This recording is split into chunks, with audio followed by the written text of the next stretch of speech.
Was Dodgeball on your wish list? This winter, Dodgeball Hub and Dodgeball Ottawa are bringing Dodgeball back to Barrie. WDBF rules.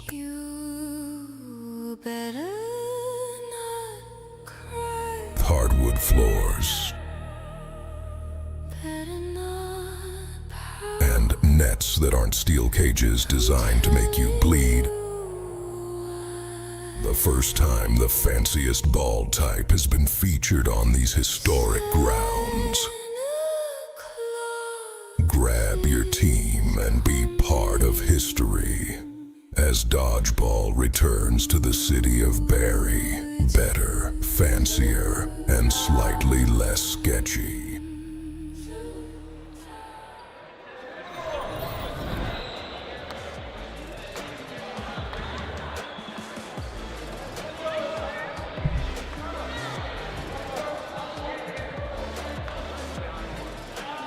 If you like dodgeball, why not check out other obscure sports on Selkoot Sports?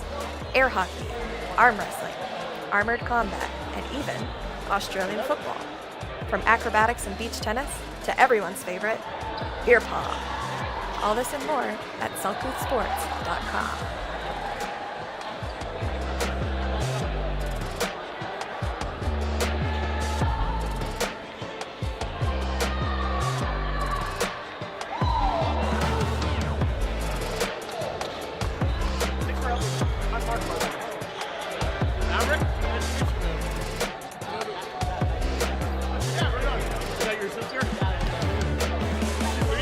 Dodgeball National Championships here in Waterloo. Terry Thrasher back with Michelle Dermott.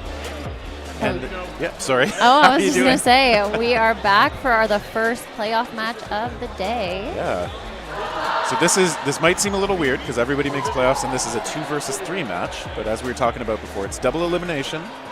So I think people are going to play each other, and it's not going to be your normal like 1 versus 8, 2 versus 7, etc. So what's at stake here is whether you drop down to losers or carry on as winners. Yeah, stay in the winner's bracket. So the results of this game, whoever is the winner is going to remain in the winner's bracket and continue to play against the other teams that are still remaining. And then whoever loses moves down into the loser bracket, and they need to be successful in their next games to remain in the tournament. Even if you get dropped down to losers, you can still make a run. Like if you keep winning, you can get all the way into finals. Maybe you'll need catches like Tara Flatt has made there. But yeah, Ontario securing the bye on the women's side as the first place team. And we've got Quebec and BC set to start off on the far court. So probably within a couple of minutes here. So Alberta coming up for a 4-ball play. The shot does not land. Manitoba now on offense with the player advantage. We saw a very close match between these two teams earlier in the tournament. Oh, the and double. That was a double that evens out the player count. Taylor Ewell, the victim of a bad bounce there, off her teammate Flatt, and now Yvonne Scher. So expressive sometimes. That ball just kind of misfired a bit, and now Manitoba's going to get a chance to fire back. Oof. And a nice shot lands onto Jeffries, but the counter does land onto Morris. Yeah, Sugden right there with a powerful counter shot. So we're even bodies again. Mac calling her team back, saying, hey, it's not on us to throw. And they're able to now set up with a 4-ball offense rather than the 3. Yeah, I like the communication out of Betty Mack, as always, just making sure that the whole team's on the same page out there. And a nice throw onto Boucher, but she's able to block that. It's a long try, shared, like running across the back line there. Getting the blocker on the ball. And Alberta has the advantage right now because they do have the 4th ball each time that it comes back. Since the burden is on Manitoba to release that one of the 3. Boucher with the Cher catch. caught out. We've got all of Alberta out, actually. Wow. So the catch, then a hit onto Mac, and then a hit onto the remaining Alberta player, giving the set to Manitoba. Such an abrupt ending too, but yeah, Manitoba ready for the moment there. And capitalizing. All right, well, let's see if Alberta can bring it back. They can tell themselves those were a couple of bad bounces and quick plays. Jeffries takes that shot off the opening rush, but it bounces before hitting the player. We'll see which teams get most involved on the rush. And those double corners onto Cher, taking her out. She wasn't able to see that the cross is coming in at her. It looks like it is on Alberta to throw. They're missing a ball, so refs are looking to see where is this ball. And Ewell pointing into the stand. Yep, correctly. It was in the stands, and now we are all set to get started with this next play. Oh, good eye, Taylor. That's one of the great abilities of all the players on the court. You have to have court awareness and be able to track what's happening on all 6 balls that are in play, and that helps your team tremendously. Yeah, it's definitely one of those things that takes a bit of time to develop. Obviously, I don't know if there's another sport with 6 balls in play at once, but I do find after a while, you just have a strong sense, maybe not exactly, but you have a pretty good idea where every ball is on the court. Or you should, hopefully. I agree. It is a skill that does develop with experience. And all these players on the court are experienced players. They play at the top level in Canada. And Alberta on the defense. Jeffries hit out. Thank you, sure. Again, a good shot. I've seen her in the wing pretty often for this Manitoba side. Jenna McDonald holding down the other one. Had some heroic moments earlier in the tournament too. And she is one of those players that can block everything, yes. Even airborne. She can read the ball so well. She's often a very upright blocker. There's an interesting fake from Amanda Sugden, just a little low lever of an arm there. And this time it's a shot from Rowe, backing up, getting tagged. Unfortunately, Rowe was out of position for that counter. Wow, just McDonald just barely getting out of the way. So 1v4. Okay, so Sugden reading where those shots are coming in from, keeps the blockers out front, takes a shot toward Ewell. It was so close to tacking Ewell on the knee, but just wide. Yeah, definitely the right place to aim. We've seen her make a lot of catches if it's anywhere that her hands can easily get to. So smart aiming by Sugden. Now the defense, good work, getting low, getting those blockers out. And goes across. Look at that, and just walking back. Casually. She knows she's got the balls. Rush counters coming. They both missed though.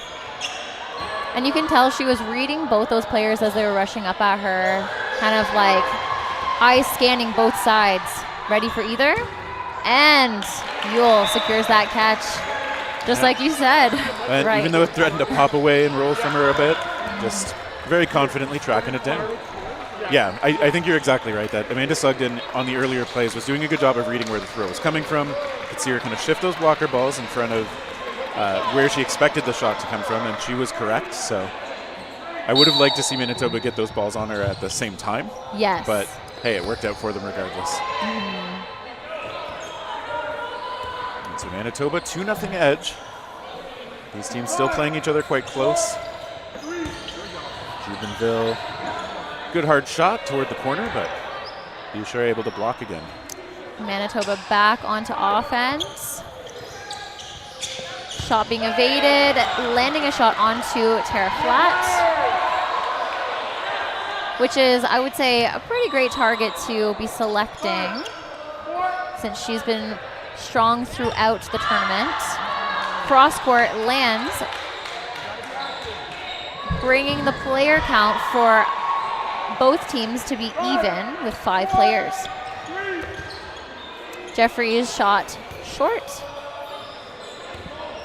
this is where I think we're late in the day. A lot of these people have been playing for quite a long time in these long matches. So, again, we've said it's, Tracy Morris is Yeah, there was a out. confusion there because Morris was following through with her throw. She wasn't sure if her ball blocked the other ball that came in at her, but I think the contact was on her body, not the ball.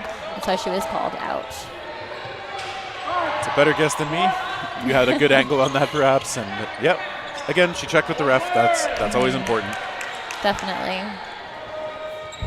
Oh, that was right on the money. Good block by Betty Mack. Betty, also a player that is known to be extremely dodgy, extremely survivable, strong blocking, and incredible throws. Also great communication on the court. Yeah, she's such a strong all-around player, and I think that's a huge part of why she's been a Team Canada mixed MVP in the past, with just that really strong all-around skill set that she can put to use in any situation. Good cross court from her there, and Shauna Rowe trying to cover it. Catch oh my by goodness. Shauna. Sorry, I yelled into the mic there because that was a typical Shauna Rowe move. On the backtrack, on the ground, on her back, securing the catch with her legs, bringing the advantage to the Alberta side. And now it is 5 players to 1 with Alberta in. All right.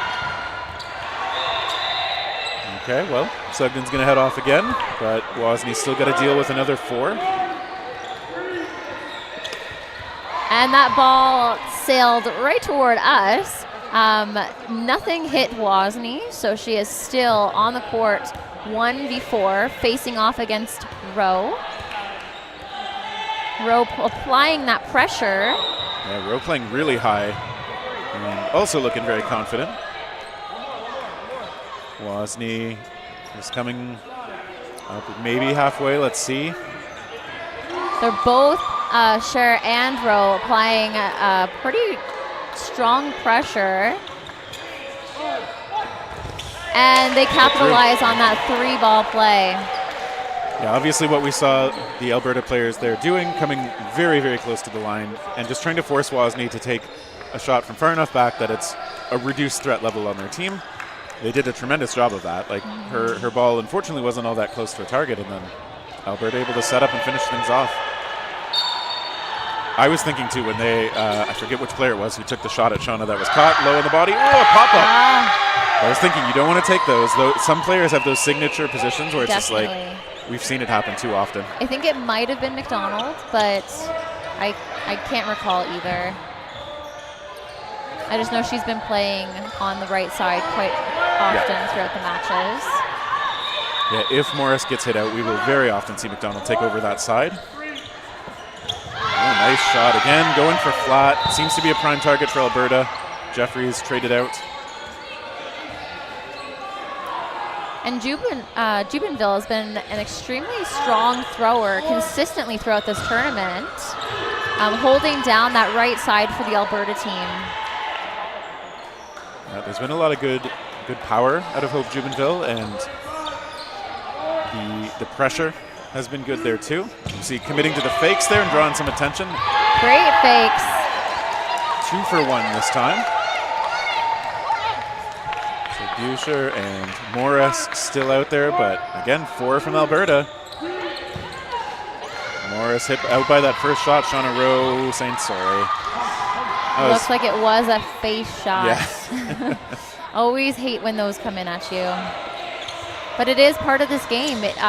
Your entire body is valid for being hit. So at the competitive level, you won't see headshots being called as someone being safe.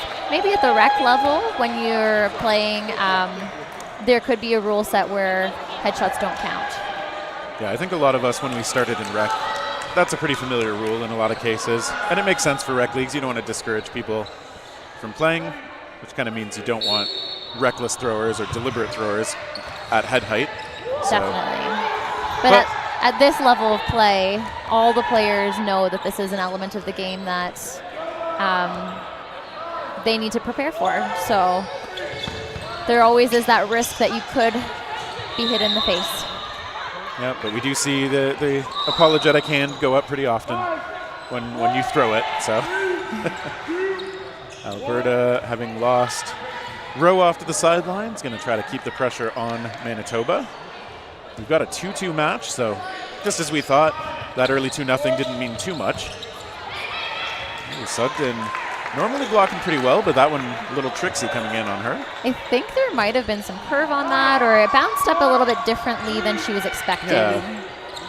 Mac landing the hit, but then being countered out, but McDonald also being countered. So Alberta actually, Alberta taking down 2 players and having the advantage in that play. Jeffries with a big fake. That was a bit of a risky crossing up on the right side by Manitoba there. A little bit, but they were able to adapt. That looked like it was so close to tapping Jeffries in the legs, but she's super tall. Was able to step and avoid that. That's Jubenville's shot missing, and Boucher as well, skipping it short. And you definitely see a lot of lateral movement coming in on defense from many of these players, knowing that it gives you an advantage for evading those balls, but also moving into transition for an attack as well. Jubenville hit out, and yeah, totally agreed. Moving laterally on defense means that you're probably still ready to make another move or set straight up into offense, which going up or down on defense, it's a lot harder to make that transition. Definitely. Although if you're selling out on defense, like if you don't have a ball, you see the pancake dodge and a lot more jumping sometimes. It's like Yvonne Scher couldn't slide out of the way of that one, so Manitoba finding those shots again. Jeffrey's going to have to do it herself. Ooh, and good counters. Both timed well. Yeah. Those ones were what we wanted to see earlier in the match. Right at the exact second. Yeah, they didn't leave her much of a chance to do anything. As long as they were on the mark, that was going to work, and they were. So it looks like one of the teams has called a timeout. I am not sure which team that was, but if I had to guess, I might have said it might be the Alberta team that called the timeout, since Manitoba just won that set and has a bit of the momentum going. Yep, that is very often how we see timeouts used. I also didn't see it, but I would make the exact same guess for the exact same reason. So, yeah. And like you said, sometimes because now Manitoba's got the edge back in the match, I think taking that timeout and just seeing if it lets you make a little adjustment, it's worth. Thank you. We've got confirmation that it is Team Alberta that did call the timeout. Thank you so much for the support. Sideline reporter / camera operator / producer Bryce down there. We've got so many individuals in this gym who are versatile in many ways, on the court and off the court. And an event like this wouldn't be able to happen without a team that is able to execute it. Yeah, we have people like you doing commentary and reffing. Yes, jobs. It has been a busy day so far, but I like the action, and I'm happy to be here. And so Spitzmacher out there for the first time in this match, I think, for Alberta. It's part of the attack toward Morris, who, look at that, just stays low, waiting for her time to join the attack here. Flat with a good windmill fake in the middle, evading that counter, and setting up for offense again. And that ball just a little mishandled at the back by the ball retriever, so it gets sent back over to the other side. That's the penalty. But I like the honesty, like immediately recognizing what went wrong and sending the ball over. Definitely. So, really good sports all around on pretty much all the teams from what I've been able to see so far. I was going to say, you see a lot of great sportsmanship coming out from the competitive players in dodgeball. We all play so many games against each other. We become friends with each other. Different tournaments is an opportunity to visit with each community. So you've got a lot of great sportsmanship and respect from both sides. And an incredible catch by McDonald, catching Shauna Rowe. bringing player advantage to the Manitoba side and bringing a player back in. And then they press the attack, taking out Mac. Yeah, McDonald doing a great job, even though she was moving laterally, like you were saying, keeping her torso square to the ball, giving herself a chance at that catch. That's how you play defense. Definitely it is. Tara taking control in the middle again, communicating that play call. Morris getting Erica out from the Alberta side. I love how the windmill fake from one sets up the windmill take from the other. And another catch from Flat. They have been a catchy team right now. They're on a big edge. Fire. Catches, windmills, overhands. Amanda Sugden only facing 5. That's fine. Let's see what she can do. She's got 4 balls, so it's still on Sugden to throw. Just getting close to the target, but so far nobody from Manitoba taken out, and they're going to get to send any number they want on her. Okay, they send 2. Makes sense. Keep 1 on defense. Yule likes to throw first. And Yule was great at that pressure and quick release. There we go. She knew that she was going to risk just going for the trade and securing that set for her team. And really smart use of the space by her, right? Like using those fakes to push Sugden back so that if she did take her throw, it would be off balance or from further back. And then also reading once she committed to the throw. Even though Yule threw later, it was still well within the time that she was a live player. So definitely. Yeah, I really like that she was moving in and pressing up to make that close the gap for herself, so her throw would be just as effective, or more effective, I mean. Yeah. And then a bit of a miss on the rush from Manitoba leads to Yule getting hit out on the far left side. They're trying a wide lateral back of the ball. So Alberta, slight player edge now. Never mind. But not for long. Erica hit out again.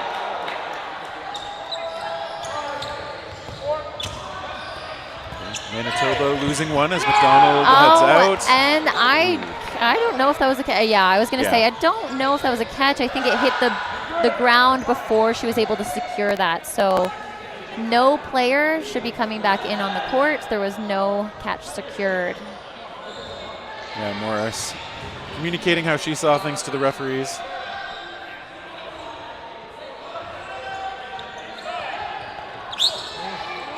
There's that low sidearm type of throw. And Morris with an incredible windmill counter. Yeah, it is pretty tough to deal with, and Flat as well, sending one back. See Rowe trying to take revenge for her teammate there, but she's going to have to settle back in the corner with the ball. Rowe the target, Mac the counter, Rowe as well. Morris tagged out a block into Morris when they're on the backtrack from that offensive play, evening up the player count on both sides, 3 players to 3.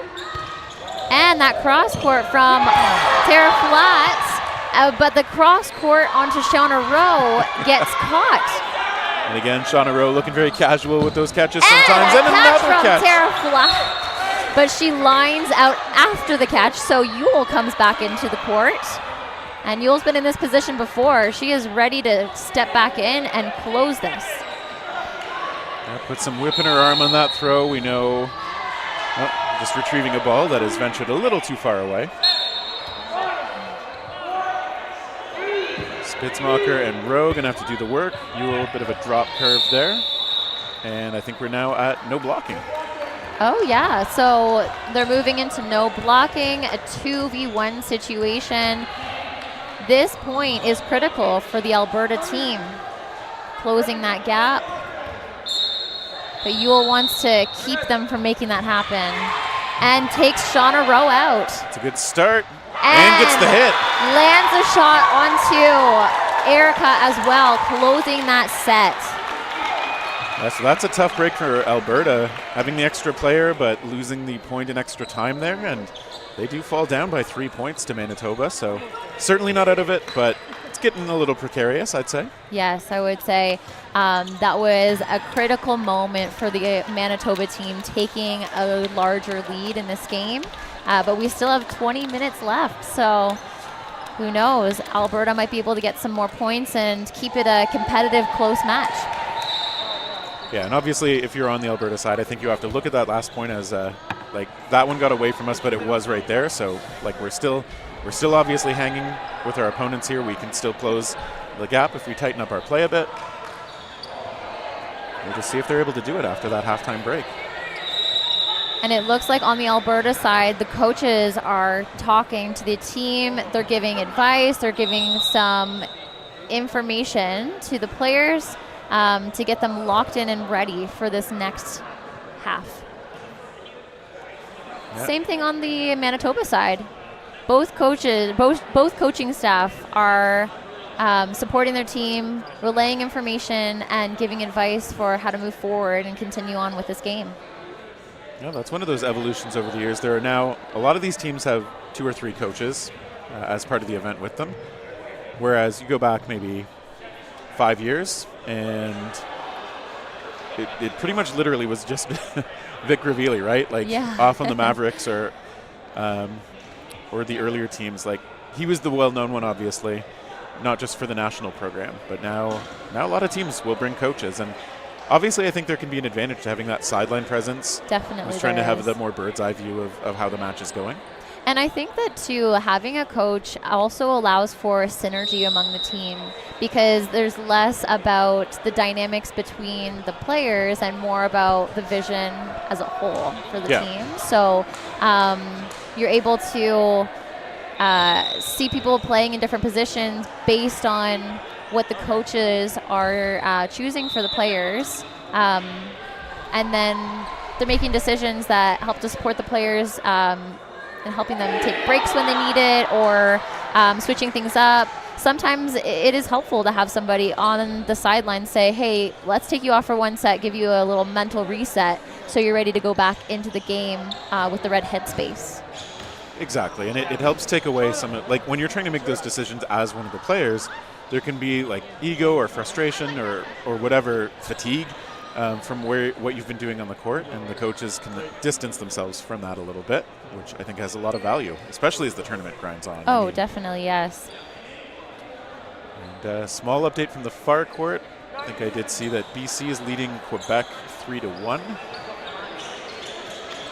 So and they had a pretty close round robin game earlier as well. I think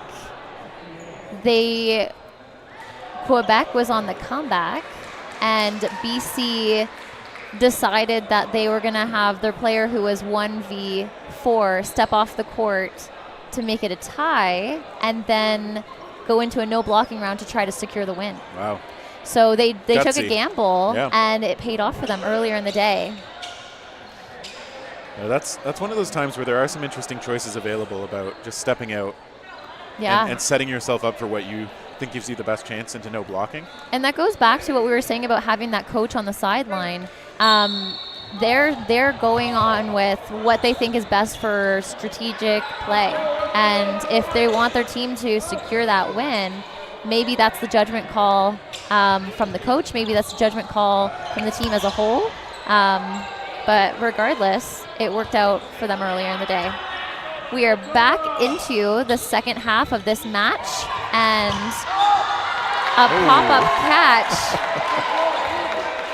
Friendly bounce for Manitoba as McDonald just snatches that one out of the air off of her teammate Ewell. And that windmill just catching the blocker from Erica. Well, we're seeing some good blocking on those last exchanges. These players have to be quick, getting the ball up into a defensive spot. They've been doing it well here. And Trina Tran in there now in the middle, number 8 for Alberta, first time in this match. Okay, they get the hit onto Boucher.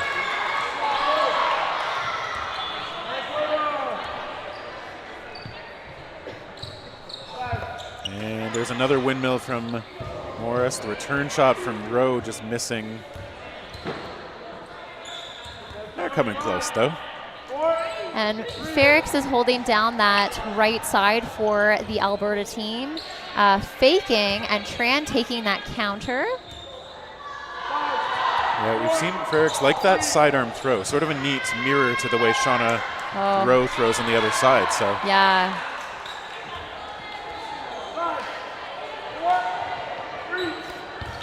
This time, good block again by Morris. Very active with that blocking ball.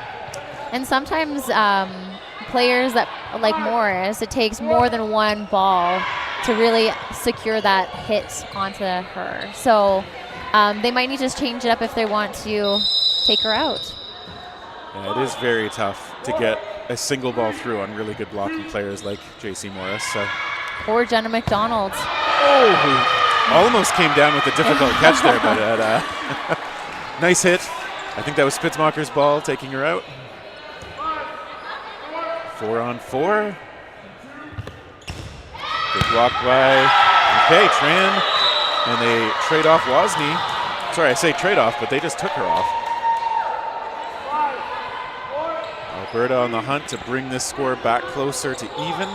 And they did throw a multi-ball attack at JC, but not on target for either ball. Okay, so Flat doing the windmill fake into the overhand take. And now the Manitoba player is going to settle back on defense. Clipping the fingers of Flat as well as Spitzmeier. I always have difficulty saying Erica's last name. Spitzmacher, I believe. Spitzmacher as well. So Alberta now 2-1. Yeah, so nice graze onto Taylor Ewell. So Alberta does send 2 balls, obviously, onto Morris this time. But like you said earlier, you have to actually get them on the mark, and they were just a bit off. Morris playing it defensively, had time for both blocks there. Shauna Rose still holding the line. And just coming up again, casually. So I like the placement of those Alberta throws when they did throw together. Yeah. It was just the timing that needed to be more succinct. Exactly. We saw her react to each of them separately, And there that's we go. perfect. That is exactly what we wanted to see. A little celebration on the sideline for that incredible play. And now we've got Alberta with another set on the board. 3-5. Manitoba in the lead. Just the way Freric's ball hit Morris, you could see that the timing was right? It just kind of like popped into her side. She didn't really have a chance at making a defensive play on it. Definitely. So, yeah, and when that happens too, you really want the player like Shauna, the position that she was in, you really want her to draw the blocker to open up the body. And that's exactly what happened. Yeah, that's often the role of the straight-ahead player, and Rowe, of course, playing that perfectly. Freric's connecting with the shot, and now we're back to 6-on-6. 2-point edge still for Manitoba. Quite a few throws there, but nothing lands.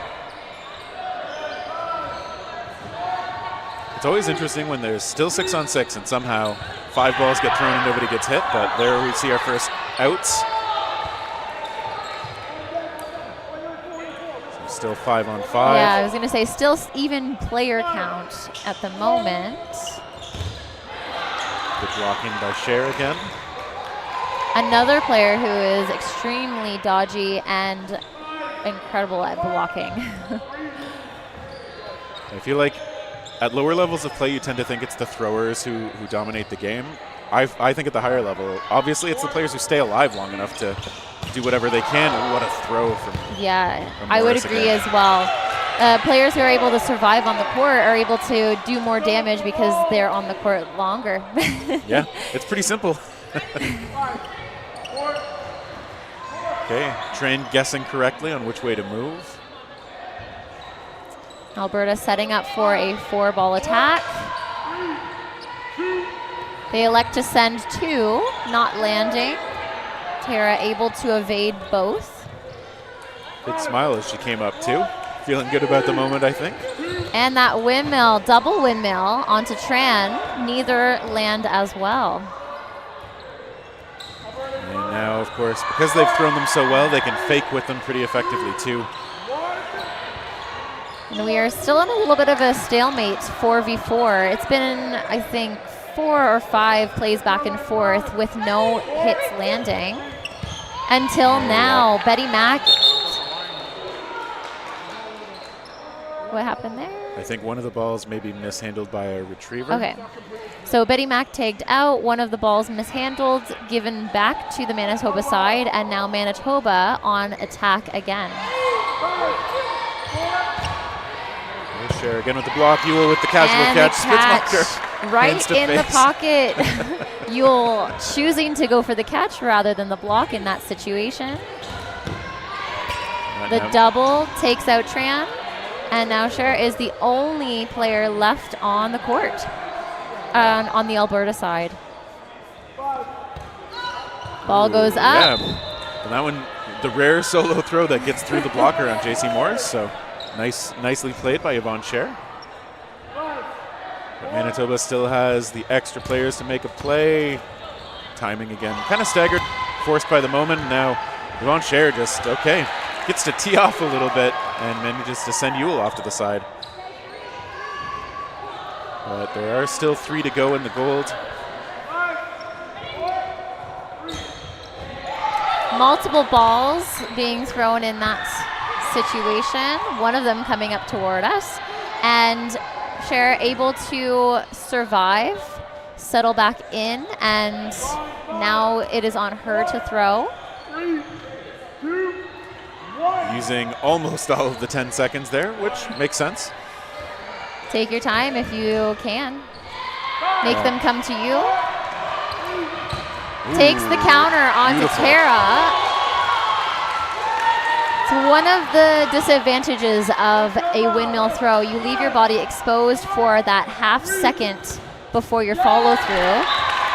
But the Manitoba side able to close the game.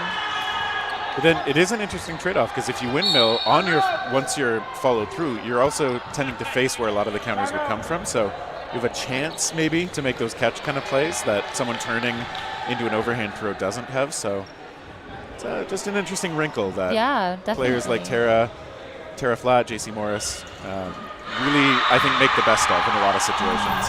And we definitely have seen them both come out with some pretty great catches throughout the day. I wonder if that is what you're saying, where they're just squaring up after releasing that ball and able to be in the right position to secure those catches. We did get another timeout here. Manitoba up by 3 points, but there's still 11 and a half minutes to go. So I think on average, if you expect a point to take maybe 2.5 minutes or so, I should probably know what the average is, but I'd say in a 20-minute match, you usually have about 8 sets. Yeah, that sounds about right. So in a 40-minute match, you'd have about 16. But that said, I do find it tends to slow down a little in the 40 minutes because when there are those longer stretches, they have more room to play out, of course. We've got 9 points on the board between the two teams right now, putting us on pace for maybe 13-ish by the end. Okay. And I guess that does make sense because in that shorter style of the game, you might be moving into a no blocking round a little bit sooner, and so that could throw off the amount of points. Both teams getting there quick. That was a little flinch there from Jeffries, but she was safe. Yeah. No attack off the opening rush. I like the cheek of it from Natasha O'Reilly. Like, obviously that ball's not cleared, but all right, and she's tagged out though. And Cher also tagged out by that windmill from JC Morris. Nice spot from Jeffries. Taking out McDonald. Yeah, we saw her throw land a bit short earlier in the game, but it looks like she's found her rhythm with the distance and the player. So I wouldn't be surprised if we saw a few more of those come out where it's right at the toes. That's a great spot if you can hit it. So good delivery from Jessica Jeffries, and now she's just part of the fake this time, but Alberta doing well, trying to coordinate, get those balls on target, but Manitoba still with 4 out there, each with the ball in hand. Jubenville grazed out. Player count is now even at 4 players on both sides. Shot onto Morris, not landing. And I think we're going to see a few of those singles from each team, and maybe looking for when the multi-ball attack makes sense. Now that was a great counter, tagging flat out. Yeah, Sugden maybe opening up things a little bit by getting that hit. So nice lateral movement from Yule. The Manitoba side coming up to the line. They look toward Jeffries this time and miss.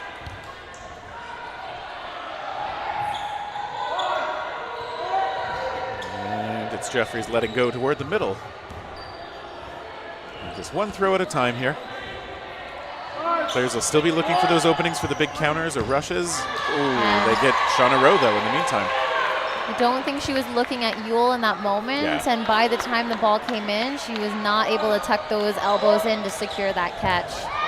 What a throw there from Sugden. Right on the toes of JC Morris, bringing the player count advantage up for the Alberta side. Okay, so some well-placed spots showing Alberta's not out of it yet, but they still have a couple players to try and take out. They draw out that ball from Yule that they pretty much knew was coming, I think. Still 3 in hand though from the Manitoba side. Okay, they look over at Boucher this time.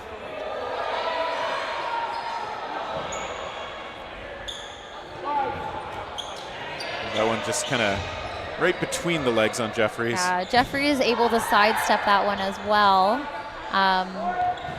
Going up for the offense. Shot a little bit short. Think we are losing a little bit of our accuracy later in the day.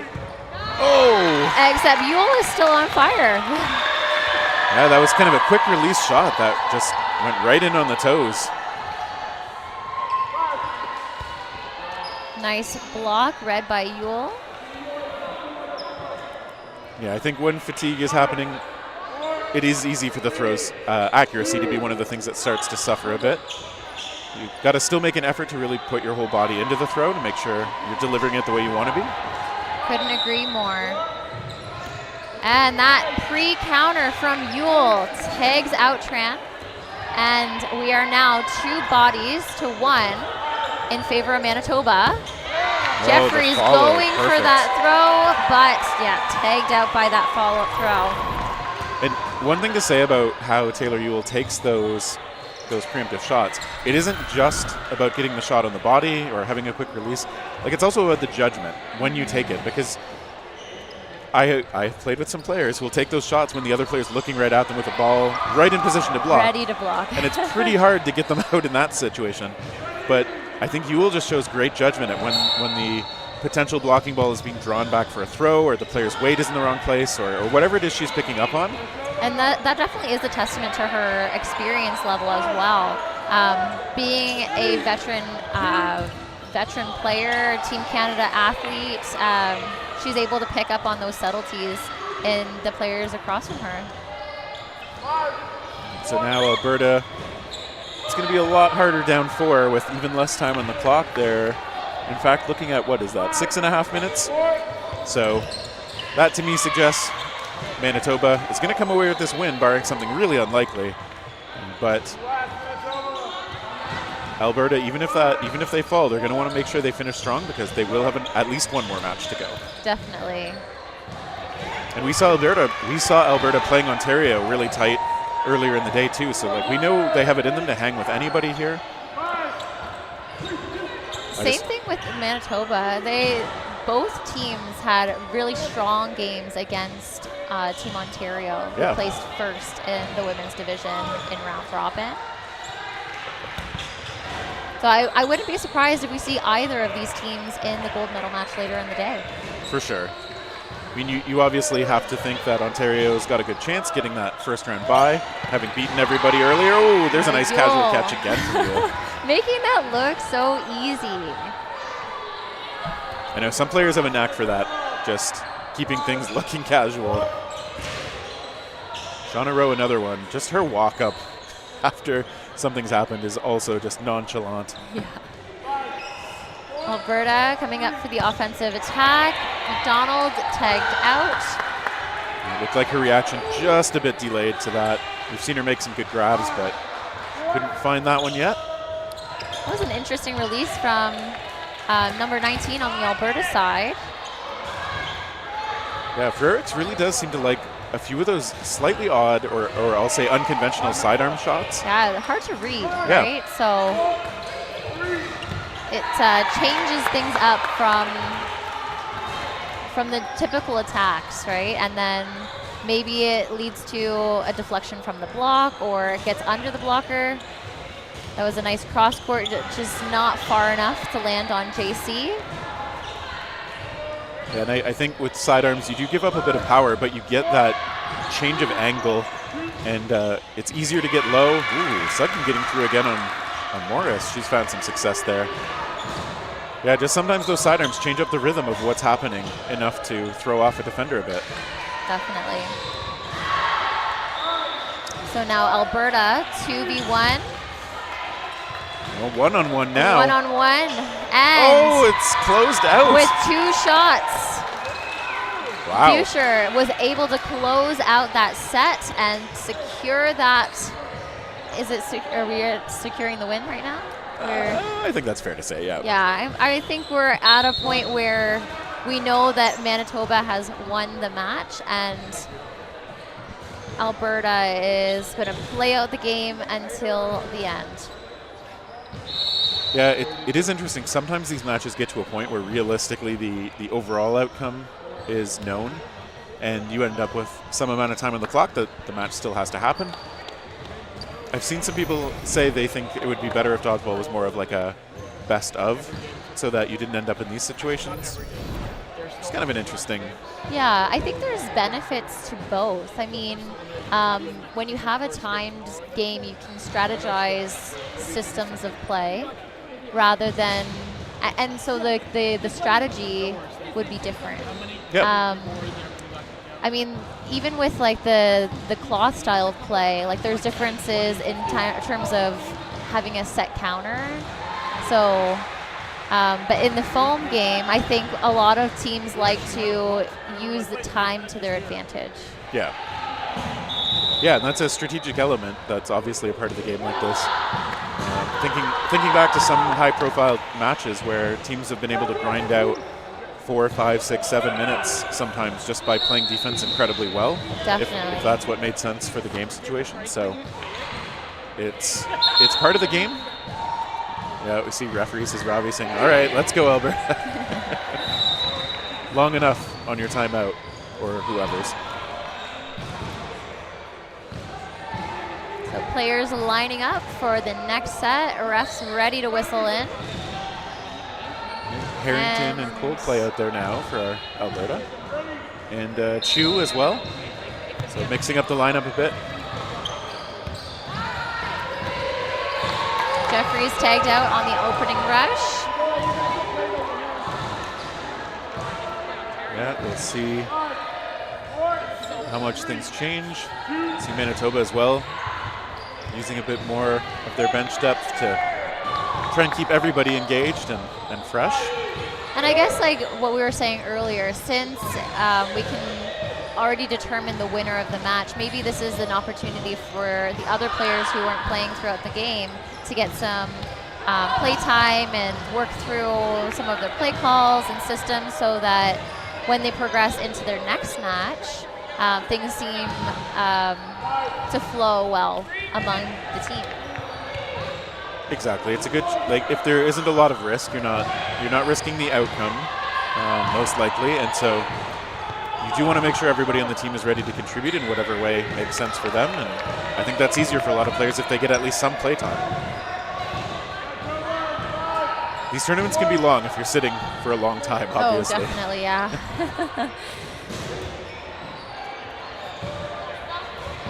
It's always nice to have some engagement from the bench, cheering the team on, ball retrieving, contributing from the sidelines when you aren't on the court, offering some insights to your teammates.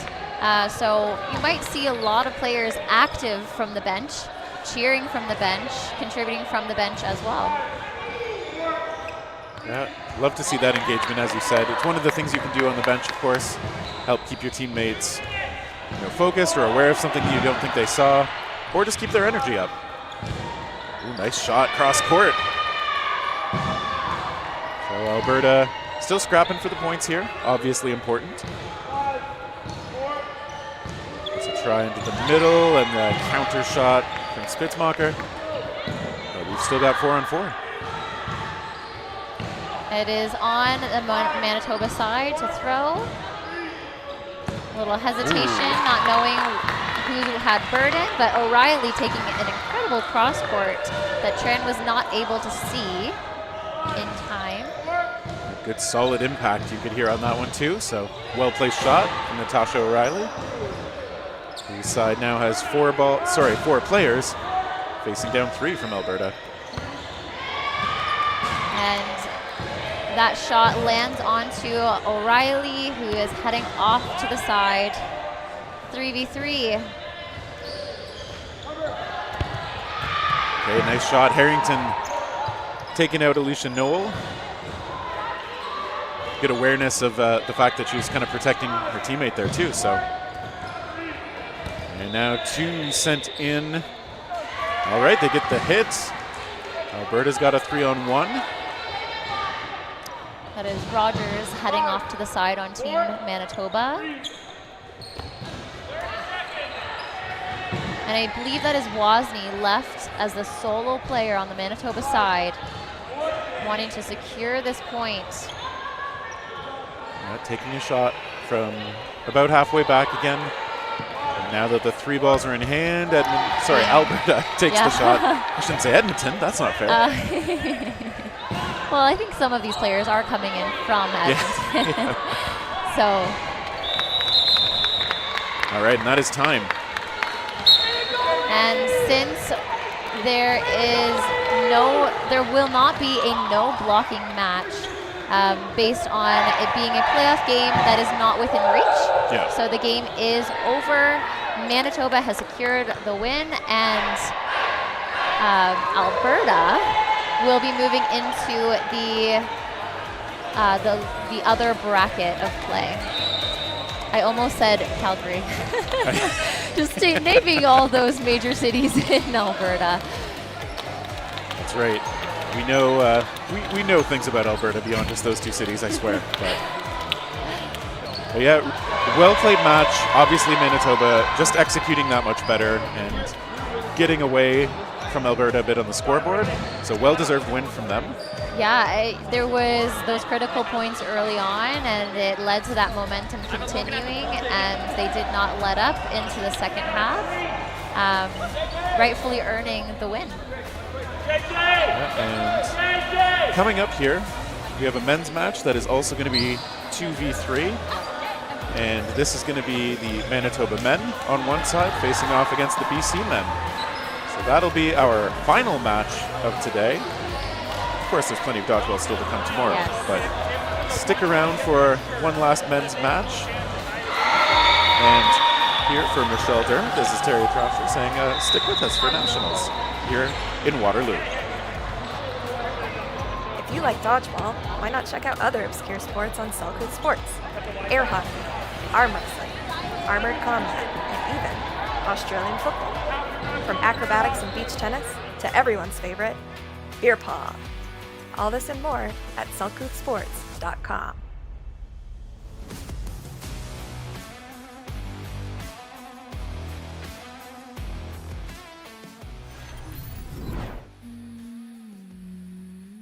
Was dodgeball on your wish list?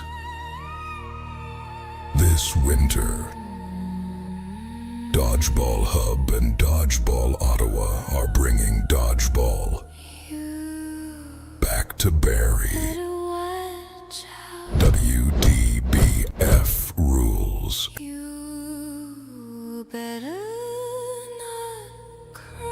Hardwood floors and nets that aren't steel cages designed to make you bleed. The first time the fanciest ball type has been featured on these historic grounds. Grab your team and be part of history as Dodgeball returns to the city of Barrie, better, fancier, and slightly less sketchy.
All right, everyone, welcome back for our final match of the night here in Waterloo, lovely Rim Park, hosting our national championships.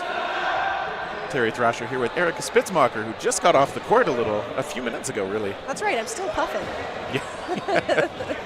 I've actually seen this game like just a couple of hours ago. Yep. Really tight matchup. It was very exciting. Came down to the last play to decide a tie. And yeah, wasn't this, because it was on the far court, I could hear it. It sounded like a lot of catches were being made repeatedly. My gosh, yes. So I was just talking earlier too. I've never seen so many catches in men's games, I feel. I'm not sure, I don't know the stats completely, but yeah. I really feel like everybody's got some really good hands this weekend. Yeah, subjectively, I tend to think that catching is a little bit more prominent in the women's game. And so, like, obviously catches happen in the men's game, but yeah, it sounded like there was an almost freakish amount of them happening. Like, actually, yeah. Yes, freakishly is the right word to use. All right, referees telling the teams, get yourselves ready. And so I know Real Wilmot quite fast on the rush here on the right side for Winnipeg is going to go for all three. So they're playing that defensive rush style again.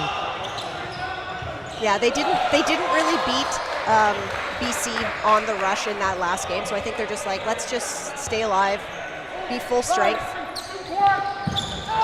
Sam Coe taken out. Yeah, that's a nice hit right away. Owen Campbell has just kind of come out of nowhere. I've never really seen him before, and I saw him at U.S. Nationals, and just like, what a force.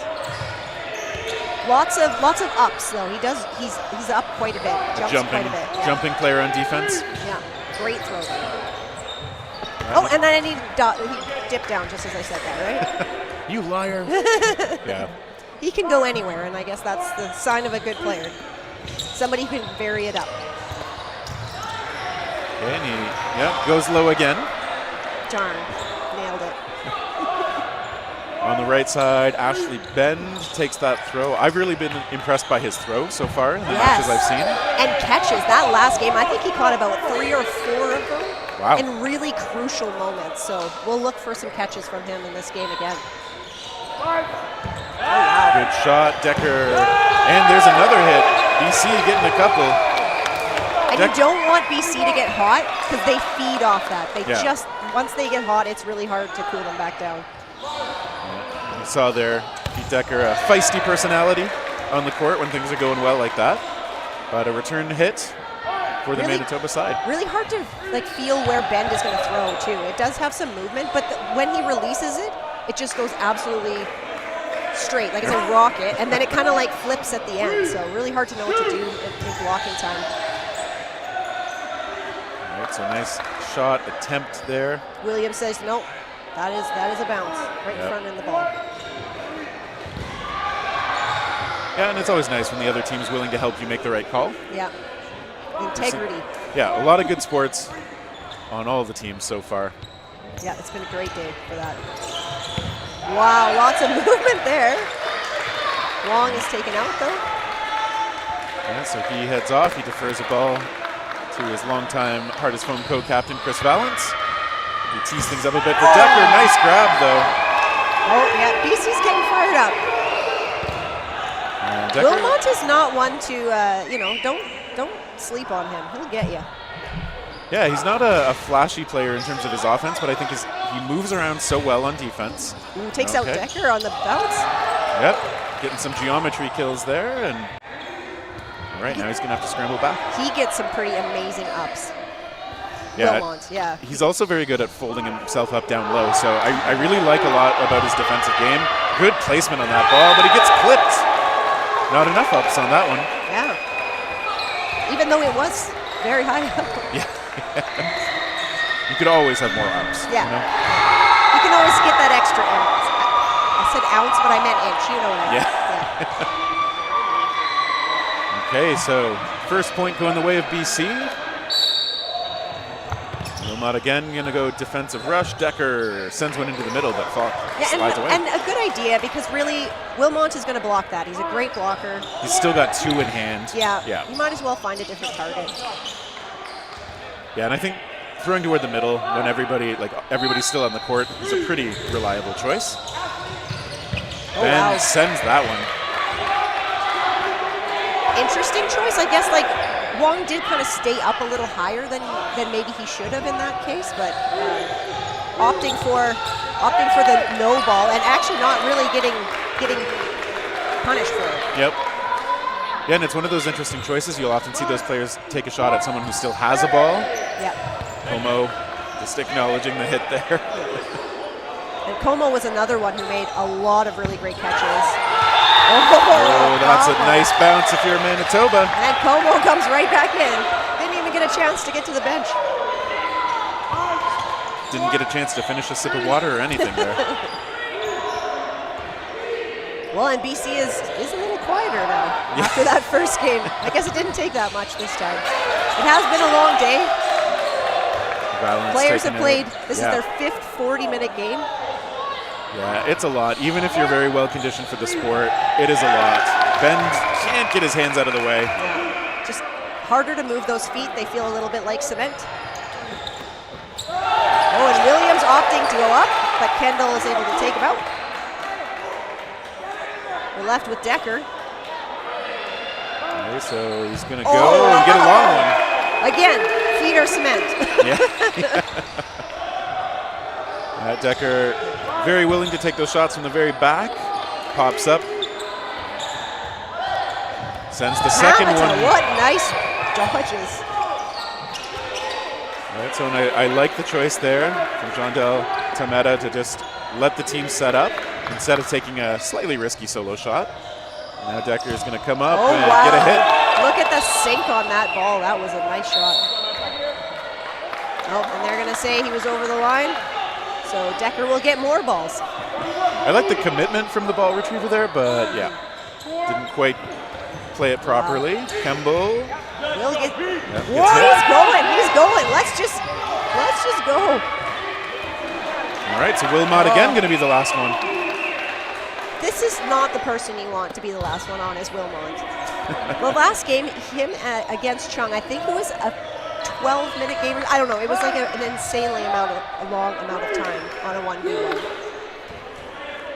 Yeah, he's a very, very strong defensive player with a lot of energy, too. Like, he doesn't really wear down from what I've seen in these kind of situations. Oh, wow. And what a hit! Didn't need to worry about wearing down if you finish it that quickly. No. We didn't have to buckle up at all for that one. Yeah. I got to play with Riel Wilmot in Nationals in 2017 when we were still doing those cross-Canada indie teams. Oh, those were fun, hey? And yeah, his defensive skills, I mean, I got to see them firsthand as a teammate, and he's only gotten better since then, so. And captain of this team, too, so yeah. great leader. And he's there rush, obviously. I really like how he can, still grab both balls and push the back one. He does that really quickly. It sounds silly, but it is harder to do that cleanly than you might think, so. Okay, that ball, I think, bounced. I don't think that was a catch. I would say so. He's not really showing catch or anything, A lot of balls on the BC side. And there's lots of throws, too, and catches. You cannot throw a single shot at Como. It's dangerous, very, very dangerous. And now they've got 4 balls. Sideline confirming that. Okay, they miss. That return shot from Ko, coming close. Cole's another one of those guys that you do see last for a really long time, too, on the 1Vs. Hasn't been as successful today, but maybe this is his game. I mean, we still have a lot of players to go. Yeah. Ben taking out. Plenty of time to go, yep. Yeah, 2 hits there. So back to 4-on-4, it's even. Kemble gets up, gets rid of it. Nice gets team burnt by the catch. bounce, yeah. Okay, so BC gets a bit of a no look from Burke. Return shot from Como missing. And I would expect the Manitoba player is going to keep 1 ball in hand on defense each as much as they can here. But that doesn't mean playing passively. Yeah. BC throwing 2 pretty regularly here, but they are up players. They're going to have to throw anyway, so might as well get 2 of them. Oh, Como not able to get that one. And they're down to 1. Back to Wilmot. He's the statue here that keeps everything going. he's not a statue. He moves a lot, though. I was going to say, a statue's a weird choice. I don't know. Yeah. Statuesque, All right, so he did get one hit onto Burke, but then the 2 shots coming in, he couldn't stay away from both. It was a tall order. See, that goes back to statues. I found it All right. somewhere. Thank you. Thank you for letting me have that. Did I mention it's been a long day? It has. I know, and as a player, too, you've got to be paying attention, staying engaged with the match, so it's not like it's brainless out there, I hope. That was interesting. Pete Decker gave Wilmot absolutely no respect there. Didn't even look at him. I'm going to throw it whoever I want. And then Wilmot able to get one off, but not make any hits. Yeah, it's an interesting. Okay, they do get Kemble. It's an interesting part of the game when you're just like, yeah, that person's not going to throw. Yeah, I'm safe here. And I'm going to show that I know that. I have seen some rushes where they do grab the balls and just kind of like do like a slingshot, bring the ball back, and then they can come back at you. So. Yeah, or the players who will jump and turn around and throw it in the air. Yes. Which I have never figured out the physics for. But do you find it to be successful? To be honest, not that often. Yeah, I was going to say.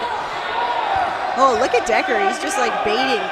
Throw at me. I dare you. He's a confident player.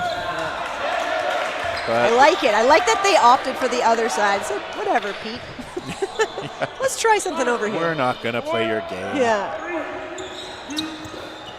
Decker sends a bit of a slider over, but look at the movement. Yeah, excellent motion. We see Denham Dubuque out there again for Manitoba, former Team Canada player, and throws pretty well with both arms.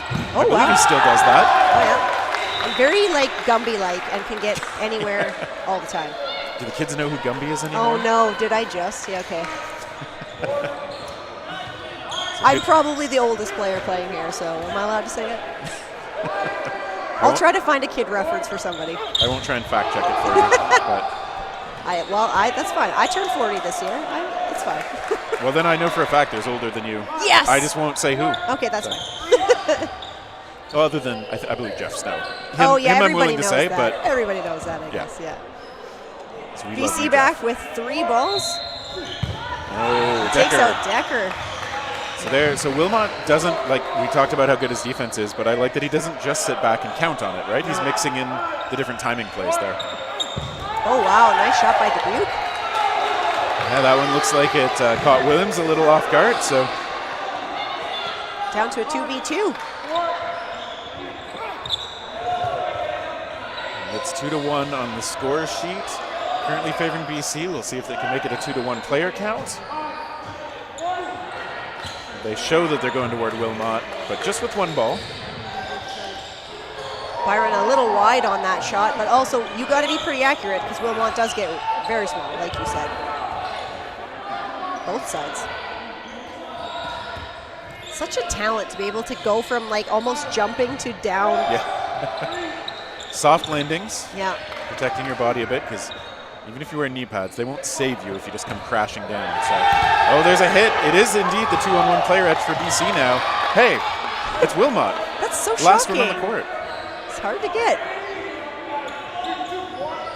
Has been successful in the 2-on-1. Yeah, right on the money with that shot, but well blocked again. Wong ready for it. Wong holding 2 balls. This is interesting too. Yes. I saw this earlier and I was surprised by it. Oh, and Wong plays it right. Yeah, it's a uncommon tactical choice. You've got 2 players. He had time to pass the second ball over to his teammate. I think he did it on purpose, though. Yeah. Yeah. Like, you have a better chance of blocking when you have 2 balls, I guess, and you know that person's probably going to throw at you when you have the balls because you don't want to throw at somebody who can catch, especially Sam Coe. Yep. Who can make that catch. So, interesting options. Given that, a healthy fraction of this BC team is, hardest foam teammates, including those 2, I would assume they've got some of this stuff kind of worked out or some interesting wrinkles to their game that they've kind of identified over the years that really works for them. Yep. So let's see if they do it again. Yeah. And I like when we see teams do these things that we think of as a bit unconventional. Yeah. It just shows, I think, dodgeball at a high level is still a pretty young sport. I think there's a lot of innovation that we still could end up seeing from teams. And with this program and doing nationals, like as a player, I have learned more about dodgeball probably in the last 2 months than I have in like, I don't know, like 8 years or something. Oh, wow. It's been really concentrated, and it's been, I think, a great thing for the sport. Also really cool opportunity to get to play with some people that you don't normally play with. Yeah. Oh, we've commented how the Ontario women's team it's basically Valkyrie and Reckless, but they usually play against each other. Yeah, yeah. I think now they're going to get to know each other even better as teammates. Every province is getting a bit of that, I think. So Wilmot got a little tired of Decker just like not looking at him, so threw at him, but it wasn't activated, so unfortunately he got punished. Yep. Maybe just as he planned, I don't know. So BC still holding strong with 6 out there. Wilmot on the sideline getting a bit of a rest. Ooh, nice high shot this Very time. nice. Looks like it maybe bounced up off the blocker into Kemble, so he steps to the side. Dubuque respecting the pump out of Coe, and there's a nice shot onto Bend.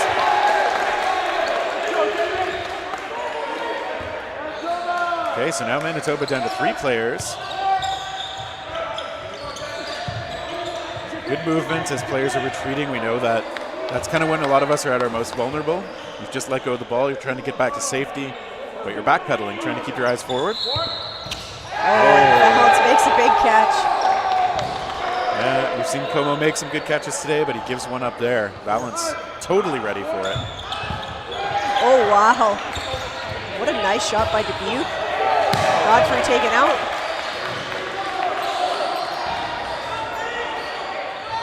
Oh, it's a new person this time. A little bit different. Oh, wow. Well, there's the finish.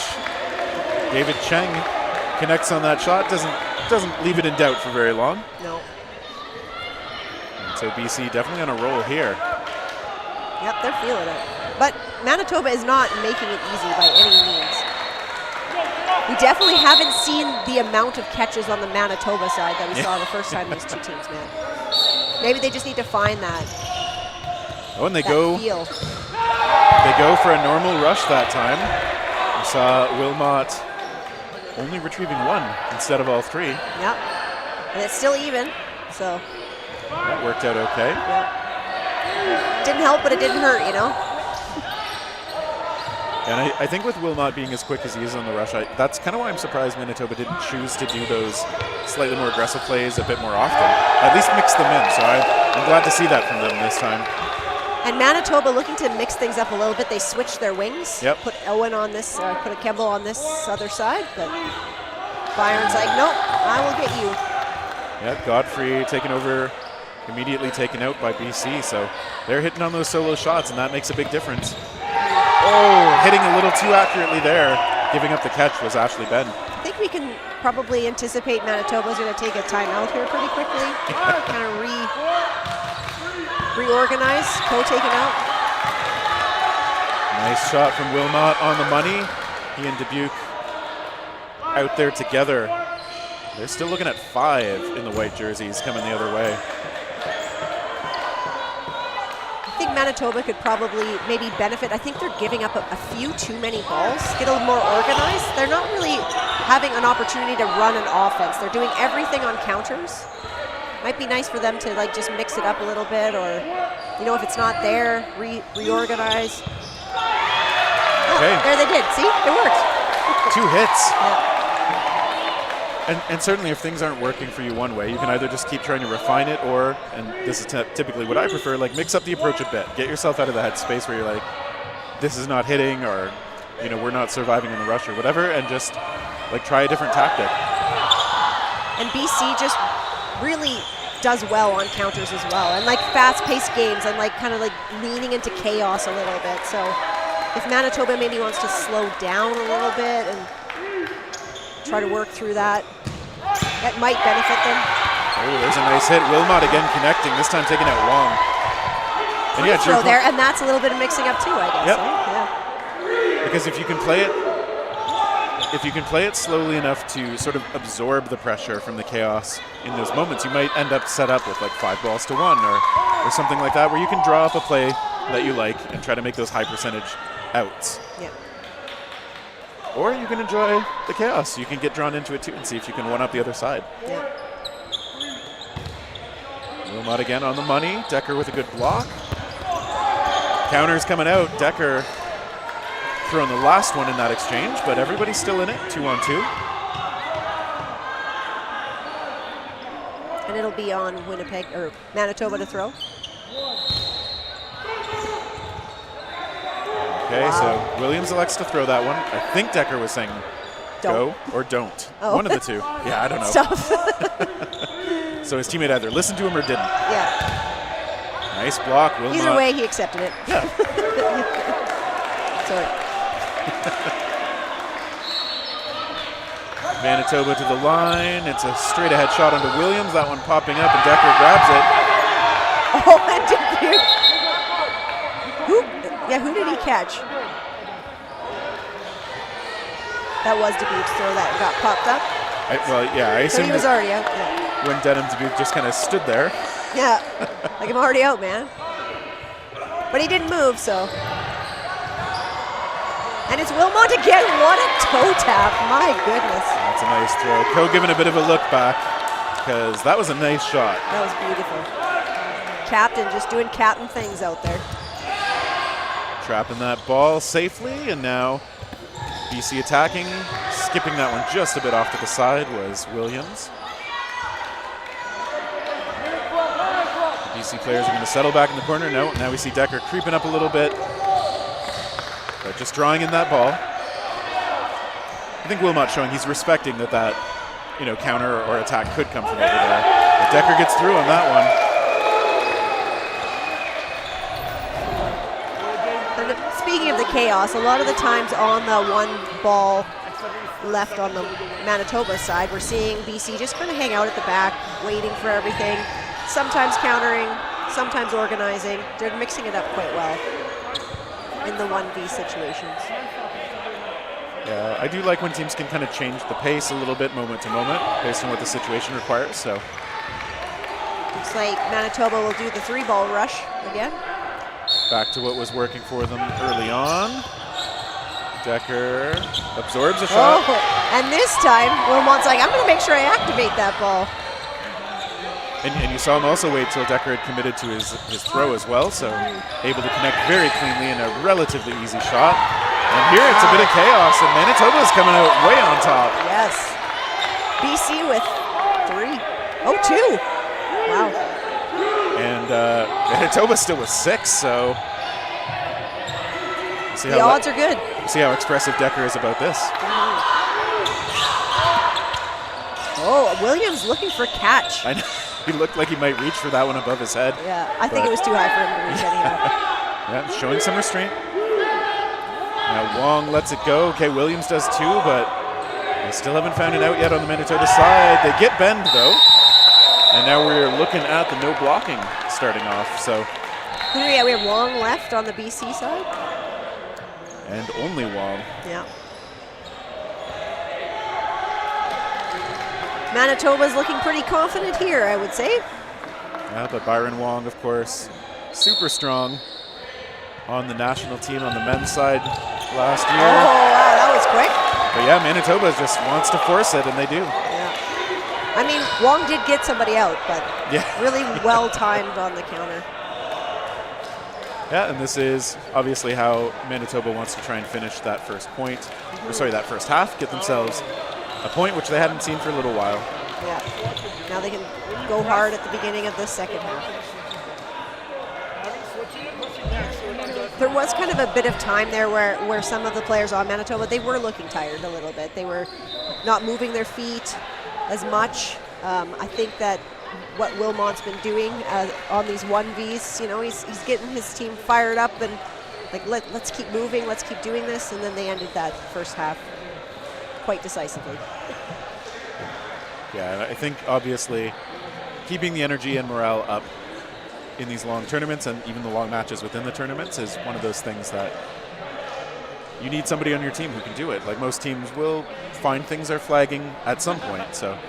Got to have a hype guy. Yeah, that's right. Yeah. Every team needs a hype guy. That's right. That's my main job.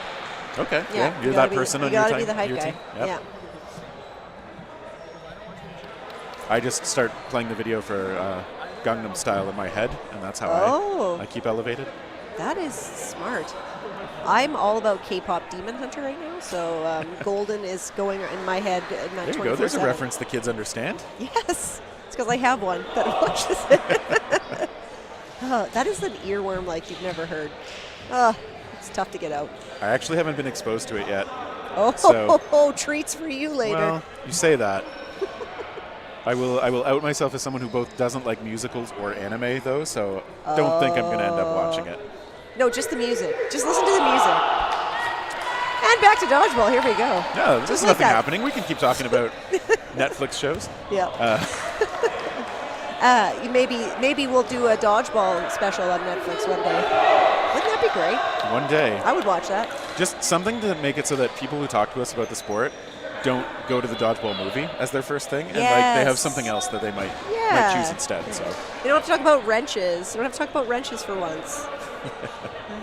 I actually have a lot of family here in Ontario. I'm from Alberta.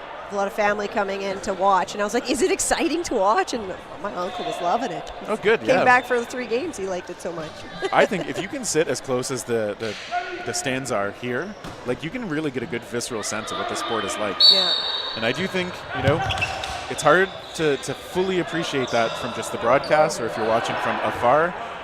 So if you can ever make it to these high-level competitive matches in person, I think it's worth it, obviously. I mean, are we biased? 100%. Biased the right way, though. Yes. Let's see if Bend comes back. He hasn't really made a lot of noise in this game, but we know he can. He's part of that play. Yeah. But you're right. I think he was neutralized pretty well by BC in the first half. Yeah. He was going for those catches because that's what was being very successful for him in that last game.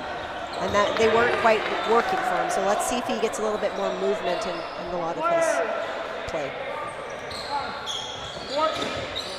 Lets it go, and Wong. Okay, I like the alert play from Decker, just ready in case his teammate needed help staying in bounds. Oh, wow. They're tripping all over each other. It's bunching up a little bit. Yeah. It's risky. It is tough when you have 5 players. There's not a lot of places to go to dodge or to move, so. Bend able to stay alive in that. A lot of us who move laterally on defense, like when there are 5 or 6 players in the court. It's hard. Not a lot of room to do that, Interesting little curve attempt from Wilmot, but everybody is still safe.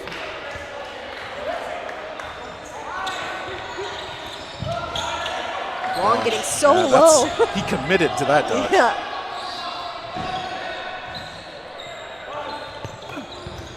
And Campbell getting knocked out. Interesting to move Wilmot onto the wing and moving Campbell in. I love Campbell on the wing, but I mean Wilmot's been hitting, so it makes good sense. Yeah, this might be one of those cases of just kind of riding, like where's the hot throw? Who's been actually getting those outs? Yeah, can't deny that Wilmot's done a lot of that so far in this match. Bend going low again and maybe hoping that Wong tried to dodge the same way, but he goes up this time. Can't be predictable. There's no the bounce. double. Godfrey and Dubuque just wrong place, wrong time. Again, too many people on the court. You didn't know where to go. Only together, into each other. We'll see Ben looking for that catch again. But he has moved a lot more in this game and is still alive, so I think he is making some adjustments there. Oh, just kidding. Oh, yeah. It's a little, personally, I think that if we've already seen that the catches aren't really coming, they're obviously so much more risky to do that I would like to see him look to block a bit more. Yes, especially when he has the ball in hand, or move. And we've seen him move very well, so. Yeah, just stay alive to use that great throw. Meanwhile, he's leaving behind a couple of teammates. Wilmot, naturally. And Wilmot taking a good choice. Okay, breaking up that huddle for BC. But now he's got 4 balls coming back at him. Well, only 1 each. Yes, I guess. 4 to watch, I guess. Yeah, you have to respect all of them. Yeah. Okay, BC is going to elect to take it slow and set up, which I think is a good idea here. Probably throw 2. Yep, we got a nice trail, and that will take out Wilmot. Nope, just kidding. It bounced in front. Yeah. I It thought looked like it. I thought he was like putting his hand up. I like thought I that's got what, hit. it's Yeah. weird. I thought that's what he was signaling, but I Yeah. also thought it bounced, so Yeah, me I was too. confused. I was going with what he was signaling to Yeah. us, you know? Because sometimes we don't see the hits. We just We're- have to, you know, people just call themselves out. Yeah, we're a little far away, but I think Yeah. that was referee says Ravi just confirming what happened with him. Because sometimes people will put the ball up in the air saying like, hey, I hit the ball. Yeah. But it could look like, hey, I'm out. And some nice bend on the shot by Decker there, but he did miss, and we're still looking at 2-on-4, a stoppage for Fix the something floor. on the court. Yep. Is that the tape that moved around The a bit? pole, it's the pole Oh, the cover. the cap thing there. Yeah, Yep. yeah. Somebody was just running too hard and knocked it out. They had sticky shoes that lifted it up somehow. It's a physics marvel. And Manitoba back with 4 balls. Oh, Wong. Oh, Defense, Wilmot there's a getting hit hit out out by Coe. So Coe- That time when he put his hand up. Yep. Yeah, No doubt. yeah. And they're calling out Wong. I'm not quite sure why. Yeah. Must have been a hit. And it's weird too because it looked like the ref was signaling a bounce too, which Yeah. confuses me more. Yeah. So Tometa with a nice no look, but not quite on target. yeah, he hasn't had tons of time on the court to shine, so we'll see what he can do a little bit more in this moment. Nice fake, playing active defense. Only has to dodge 1, and oh, that came close on Coe. We'll see how he chooses to play it. They still have lots of time on the Manitoba side, so he doesn't need to rush anything.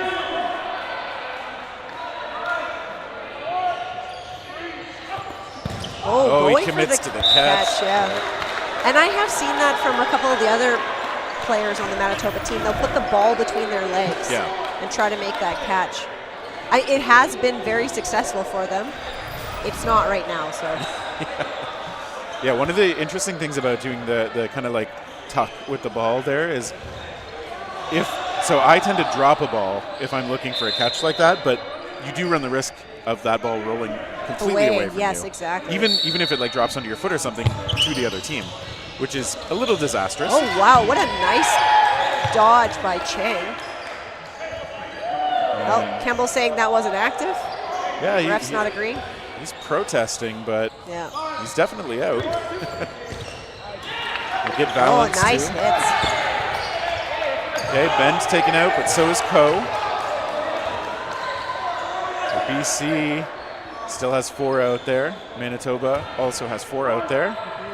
BC has 4 balls right now. So Oh, wow. Look at the movement on that. That was nice. Decker's got some really good right to left movement on a lot of his throws. We get a good view of that from where we are now.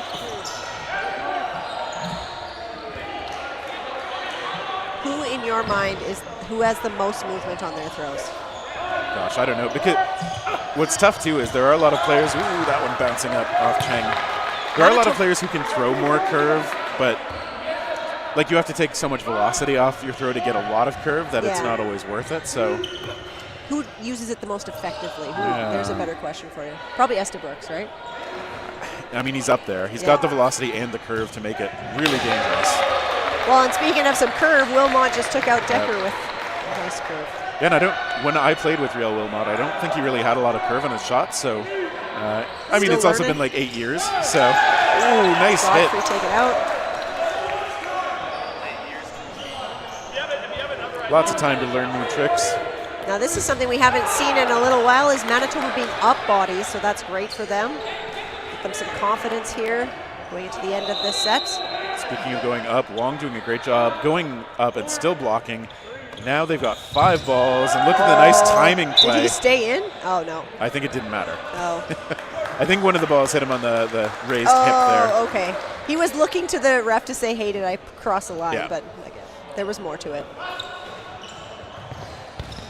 Follow up with a block.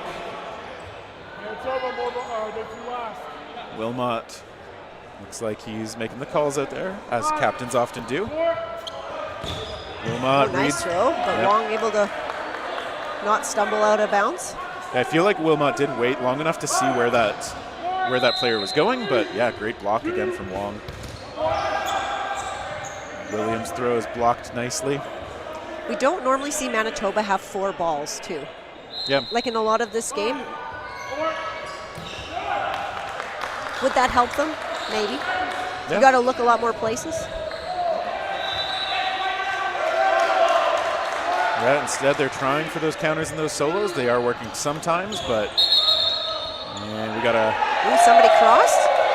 Yeah, I guess so. Wong. It's a tough way to go out. Oh, maybe that was how he got out earlier, too. Could have been lines. Toe on the line, yeah. Yeah. Okay, Jordan Williams comes on up, goes for the attack. Goes toward Wilmot. That'll Ooh, do nice it. shot. There we go.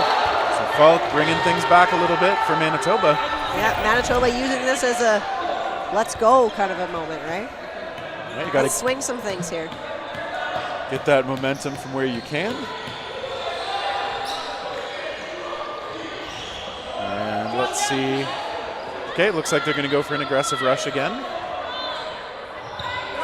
So they're moving a bit between the defensive and the aggressive rush. They go wide out on the pitch to Kemble here, who gets the and hit. that'll get cold. And Williams, too, just kind of got caught looking. A little lackadaisical from him, unfortunately, and Yeah. fortunately for Manitoba, they got that 2-player advantage now. They are feeling this momentum. Okay, they lose Bend. I guess he must have gotten grazed because I didn't even hear that one. So there's a good return hit for BC. Trying to keep that lead in this match. Wong, good defense as usual. And then Wow, just really steps nice. into a hard one, yeah. Yeah, really nice dodges. Got to stay so active at this level of play. Like, it's hard to tell when the throws are coming and where they're going, so. Well, and they opted to bring in Kyle Falk, and he's been sitting for a little while, so he's a little more fresh, which is nice. Mix it up. We also have another number 5, Volkart. Yeah, Falk hit out there, but he did help finish off that last point for Manitoba, so. Scrambling around from Kemble wow. and so, Manitoba just opting to hold on that time, and Yeah. now they've got 4 balls. They haven't seen from them. So they can get 2 throws off, and nothing happens for Manitoba. although they do lose Volkart as there's that counter pressure Casualty. from Decker this time, yeah. Oh, they sent 3 in on Kemble. Take that. But that is another thing that if you have 4 balls, Yeah. you're not going to throw all of them, but you can throw 3, so it's nice to have that a chance at that. And I do personally think the value of having the ball advantage where you can clearly set up something as a team. Yeah. It's not what you have to do all the time, but I do think it's an important part of keeping the control of a match, or a point at least. And now Manitoba has 4. Just opting to throw 1. Oh, Cheng just missed that one, but Manitoba is out. Yeah, so good hits again. Wong celebrating a bit with his teammates, and they're establishing a lead that's it's a 4-point edge with a bit under 8 minutes to go. So 2 minutes a point is still doable, but it is getting very hard now to see Manitoba coming back. And sometimes the risk of being a little bit more aggressive is you throw more balls, and then if BC does what they need to kind of slow things down, it's hard to continue to be aggressive without balls. False start. To see Nate Gatza on the Manitoba side for the first time, Cody Burke on this side. He must have played at least one game. Yeah. I can't remember now. Put me in, coach. Yeah. Gets to get in there. Decker this time does go toward Wilmot. Yep. He's got to respect him now. Yeah, and I kind of like that little mini game within the game that Wilmot had a clear advantage on off the rush for a little while, I think. But Decker and teammates recognizing and adjusting a bit. They do lose Sam Coe. Bend, a bit of a block, and he lets that go. And does get clipped on the hands again. Yeah. But he didn't have a ball in hand, and he didn't really have many places to dodge Yeah. to at that moment either. Couldn't go up and down. That was a nice spot. Whoever threw that in. Gatsa takes over that corner. He's active, he's fresh. He's got bright yellow tights under the knee pads there. Yeah. Makes me Matching. think of Claire Curry, of course, who has definitely shown the bright yellow at times, but Brings in Ko. Ko is back. He's the one who lets it go, and he fakes, drawing attention for Decker to take that shot, but Volkart blocks that one down, no problem. skipping that one into the middle, a little frustrated with himself, but He hasn't played a ton, though. It's really hard to just like step on the court and Yeah. have like a perfect throw. yeah, you're fresh, but you're not Yeah. warmed up really a lot of Well, times. so- exactly. And it's quite chilly in this venue. Yeah, it's So perfect. it's very difficult to stay warm. It's the ideal temperature for dodgeball, if you ask me, and only me, because I've heard a lot of other people say it's too cold. So, Oh, really? yeah. I didn't like when you're playing. It's great. Like it's nice to have Okay, yeah. something. I mean, it's not like Austria Worlds, you know, where it was so hot. Oh, Gatsa Yeah. getting hit out on the block. I think we remember the old the meme of the mops being the MVPs in Austria. Oh my gosh, yeah. Every time I watch a video of Worlds, like it brings me back. It was a slog at times. Yeah, I Great think- great job by the organizers in a lot of ways. You can't control the weather. No, but, But the weather's not cooperative. no. Austria made a lot of money on fans that weekend. That's right. Meanwhile, I'm a fan of that shot Byron Wong just took on Ooh, Wilmot, hitting him out. Nice. I like that segue. And Manitoba down to 2. They did have player control, or more players.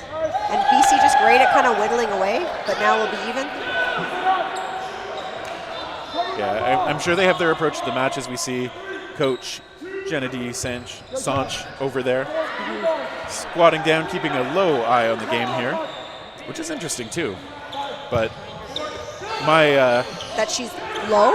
yeah, it's just I've never seen somebody as a coach just staying that low the whole time like Yeah. that. So, but Oh, Volkart able to get out of there at the Just last barely. second. yeah, I do think that kind of as you've been emphasizing, that would be my suggestion to Manitoba as well. Like settle down and try to get those 4-ball plays a little bit more often. And BC is using this opportunity just to be very slow. They've got a decent amount of time left on the clock still, but they don't really need to worry too much at this point. Yeah, they don't need to force anything. They're in a very good position. Yeah, And we've got everybody 3 minutes? 3 minutes, 40 seconds? 3.5. Yeah. You can make a game last 3.5 minutes if you Oh, try. for sure. Yeah. Good blockers, which you're gonna have to see if Falk is here perhaps. Oh, there's one of those catches. Oh, and 2 go out at the last second. Now catching 3 games in 3.5 minutes, I don't think is reasonable.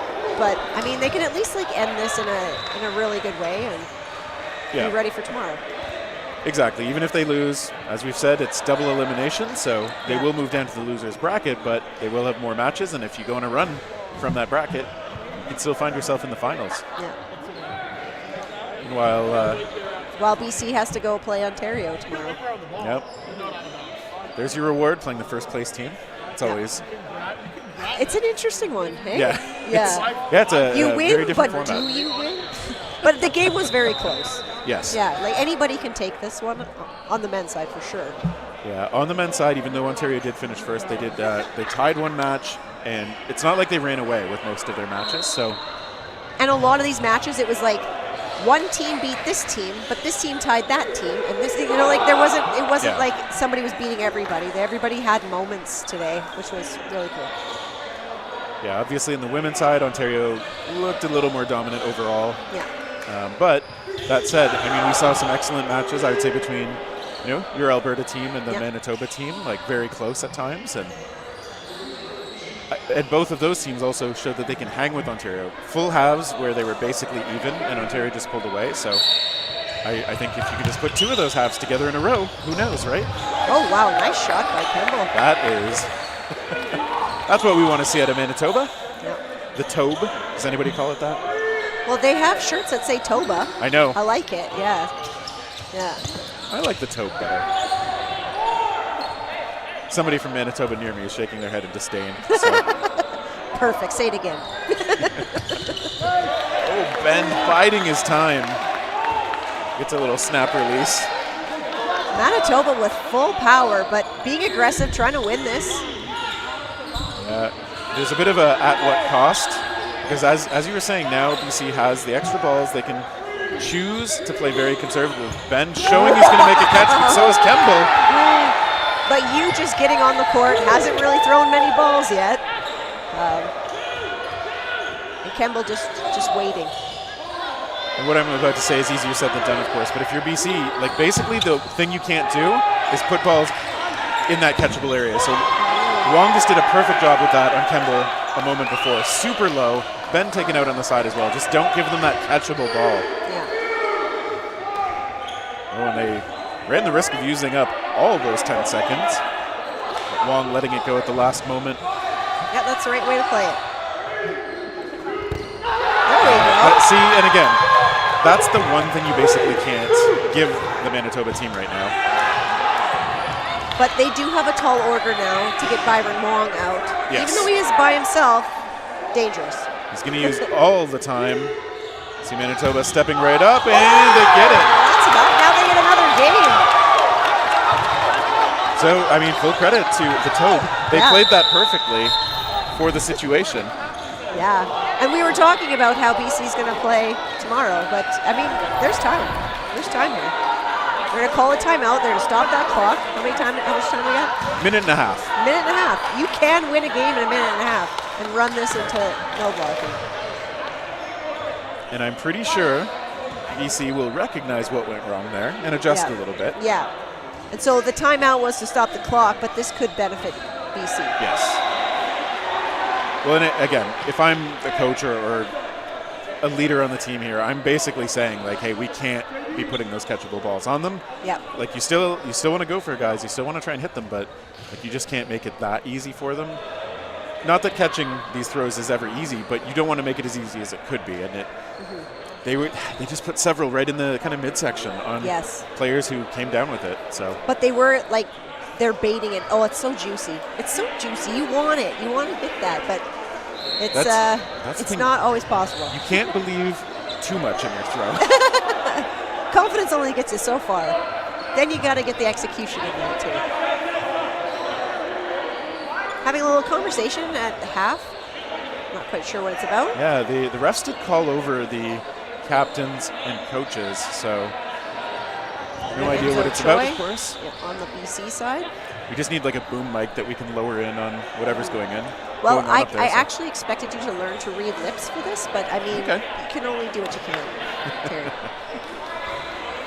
And a small update on the far court. You can see that Quebec is down 8-3 to Alberta on the men's side over there. So Yeah, and they had just played the last round, so familiar with them? I mean, I guess everybody had just played at some point earlier today, but Yeah. but to your point, it was pretty recent in some cases. So Yeah. It's just almost like a continuation. It's like an 80-minute game with an hour break in between, obviously. Yeah. Which has been nice with these 40-minute games, too, is that you always had a break. You always had an hour in between. But that means you also had to warm up every time, too. Samko blocks. yeah. Manitoba does lose one. Oh, wait, no, they don't. Sorry. Nope. I just Wilmot playing up high, disguising his player behind him. So still 6-on-6.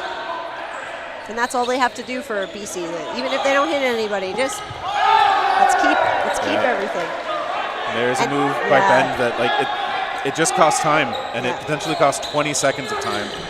Might be better to just wait and get 3 balls and at least try to make some damage there. But constantly having 2 balls, you can never really run an offense. Yeah.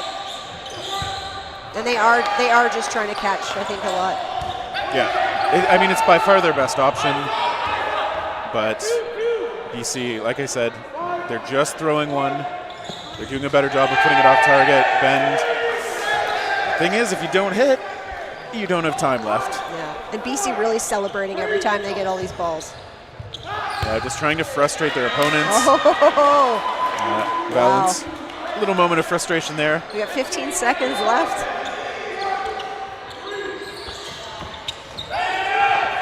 And they're just going to throw them all.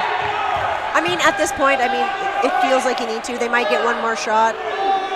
There's a point where it's late enough that it's not going to matter. Yeah.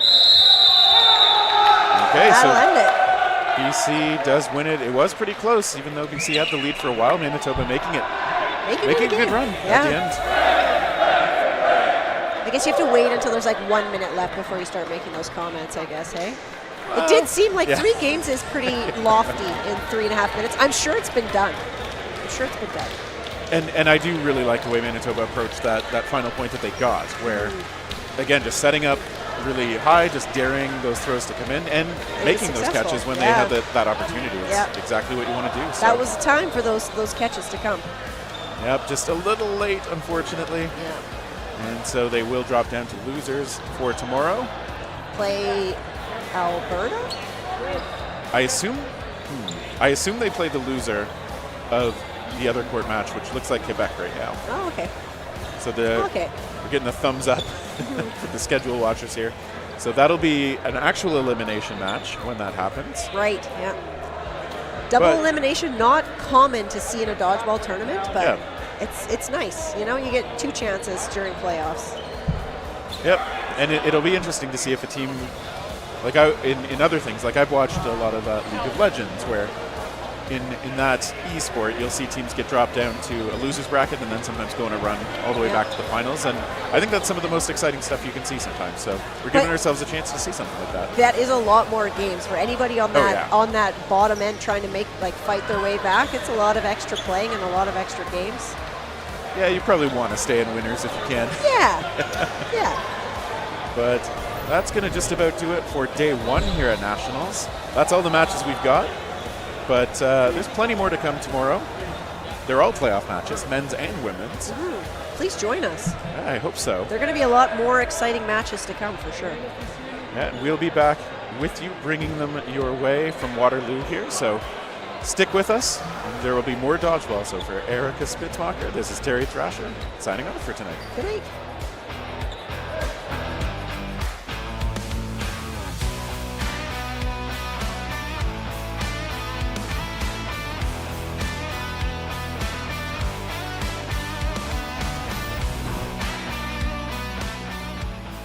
Was Dodgeball on your wish list?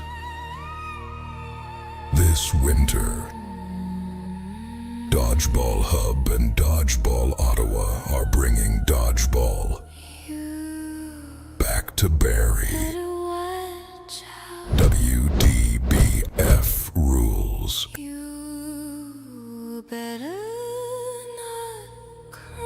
Hardwood floors and nets that aren't steel cages designed to make you bleed. The first time the fanciest ball type has been featured on these historic grounds. Grab your team and be part of history as Dodgeball returns to the city of Barrie, better, fancier, and slightly less sketchy.